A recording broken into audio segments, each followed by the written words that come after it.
There used to be a time when people fixed things. If you had a hole in your sock, you'd darn it. If your cup broke, you'd glue it together. A stitch and time saves nine has been the catch cry for generations. Then along came the disposable society, and suddenly fixing things stopped making sense, really. Why would you spend an hour darning your sock when you can buy 3 pairs for less than the price of a ball of wool? But what do you do with broken possessions that can't be replaced? Well, there is somewhere that fixes them, fixes anything. Tristram Clayton went to visit it.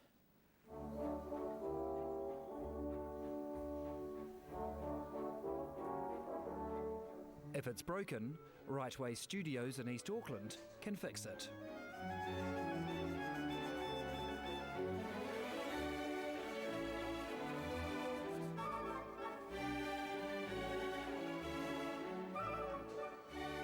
You really do fix anything? Yep, absolutely. If we can't do it, nobody can do it.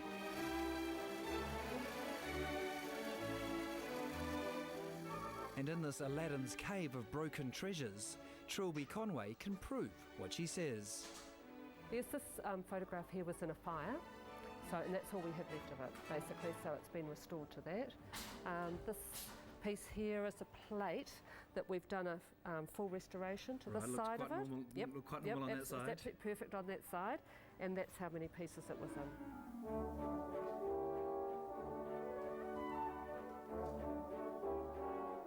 Of course, behind every small miracle of restoration, there's a skilled and very patient artist. Nancy takes care of the porcelain animals. Eason, the pots and vases. Ariane's specialty is dolls.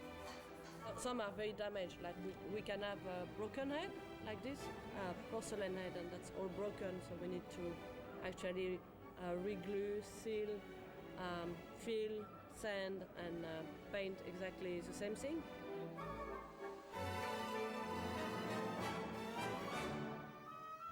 And when it comes to wood, Barry's your man. It's a jewellery box with a mother-of-pearl inlay, which has got to be replaced. And obviously in this day and age they could buy a brand new chair. Well, yes, but this may be Grandad's chair, so that's the sentimental part of it, yes. Lots of money spent on memories, yes, yeah. This is the model of Britannia, the Royal Yacht, which has suffered some quite serious damage on the decks. That'll be lovely. Yeah. How many hours do you think is going to be required for that? Oh, gosh,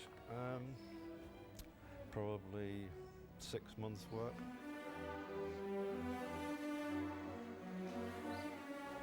This is the speaker system. And if you want it loud, you open the doors, and if you want it quiet, you shut the doors. It's not quite your iPod, but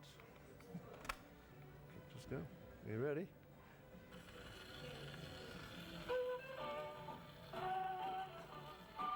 And turn the volume up.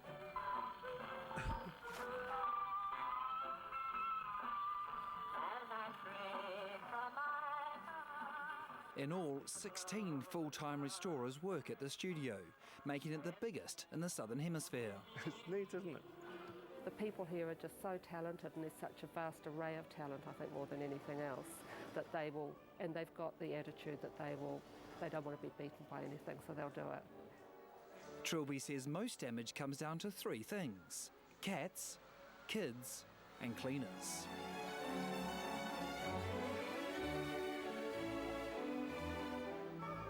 This is a wee teddy that's come in for restoration. It's been sort of age and a dog's got to it. That's in pretty dire state. Do you get a lot of things like that? We do. They come in, and really people hold on to their teddies more than anything else, particularly men. But at the end of the day, when we've finished with him, he'll look more like this one. So he's been finished.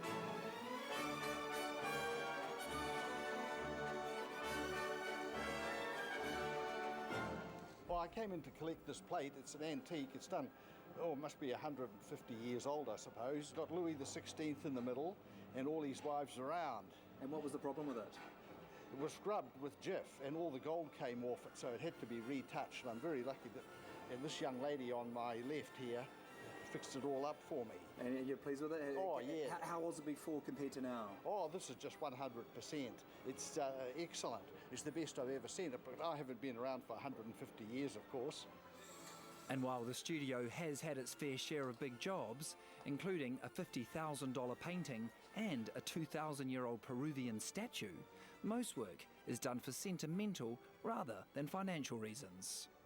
It's treasures that have been handed down through the family.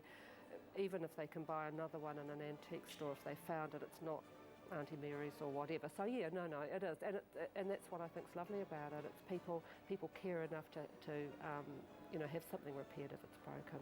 All of which proves that in a throwaway world, sentimental value is still priceless.